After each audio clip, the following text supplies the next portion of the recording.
got so motherfucking design on right now.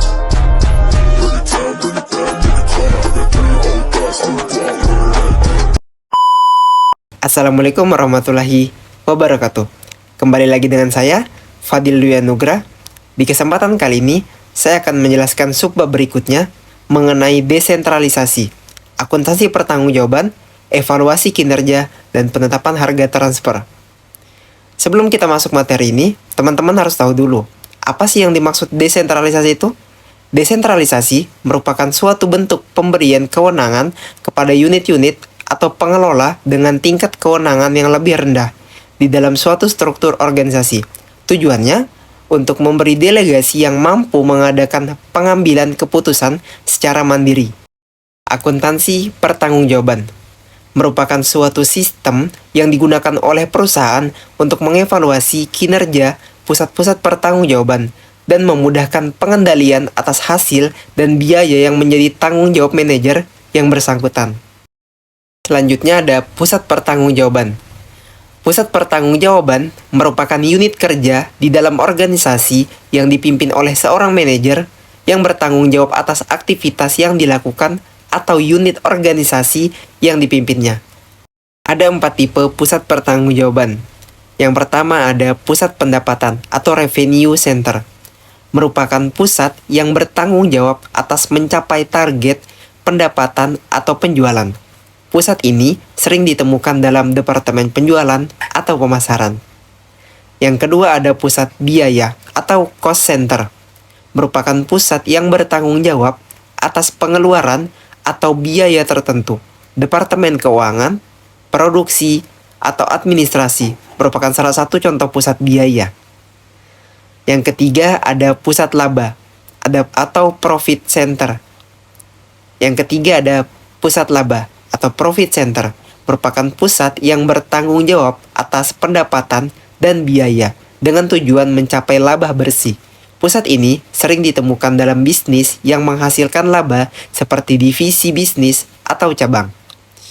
Yang terakhir ada pusat investasi atau investment center, merupakan pusat yang bertanggung jawab atas pengelolaan aset dan investasi organisasi.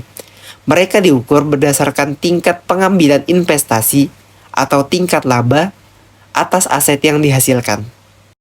Selanjutnya, kita akan masuk ke informasi akuntansi pertanggungjawaban.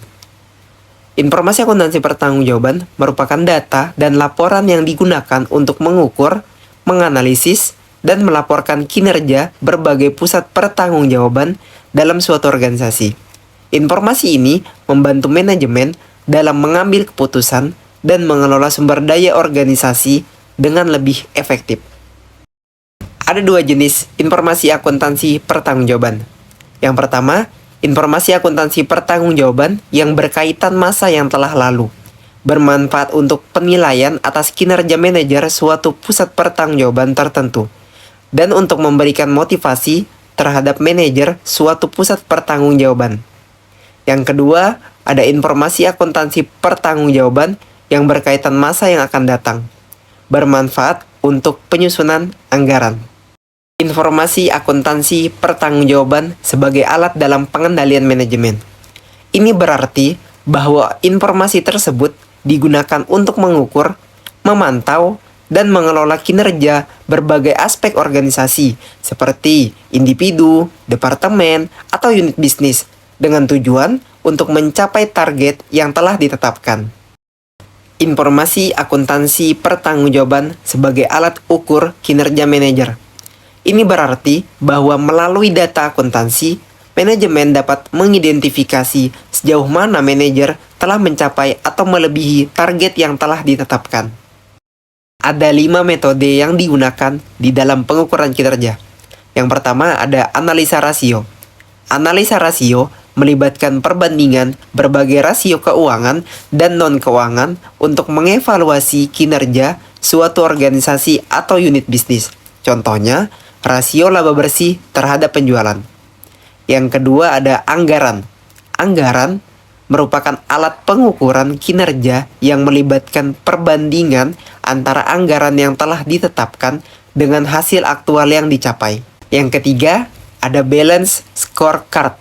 Balance scorecard memungkinkan organisasi untuk mengukur kinerja mereka dari berbagai perspektif untuk mencapai tujuan jangka panjang.